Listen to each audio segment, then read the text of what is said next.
ప్రపంచంలో ఉగ్రవాదం అనేటువంటిది సగర్వంగా చెప్పుకునేటువంటి దేశాలు కూడా తయారైనాయి అనుకుంటా. అందులో టర్కీ ఒకటి.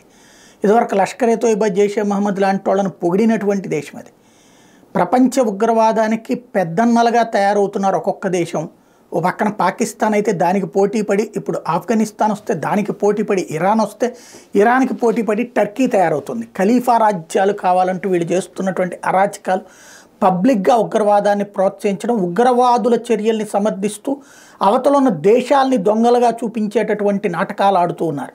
తాజాగా హౌతీ ఏం చేస్తుంది? ప్రపంచవ్యాప్త వాణిజ్య కార్యకలాపాలను స్తంభింపచేసేందుకోసం అరాచకం చేస్తుంటే ఆ హౌతీ తీవ్రవాద నాయకుడికి సంబంధించినటువంటి పోస్టర్లు, హోర్డింగులని టర్కీలోని ఇస్తాంబుల్ మొత్తం కూడా పెట్టుకొచ్చారు.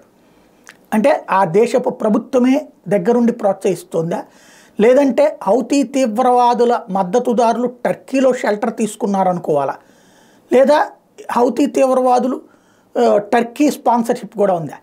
క్రమంగా చూస్తుంటే ప్రపంచానికి ఒక భయం కొలిపేటటువంటి, విస్తు కొలిపేటటువంటి వాస్తవాలు కనబడుతున్నాయి ఇరాన్, టర్కీ లాంటి దేశాల దగ్గర.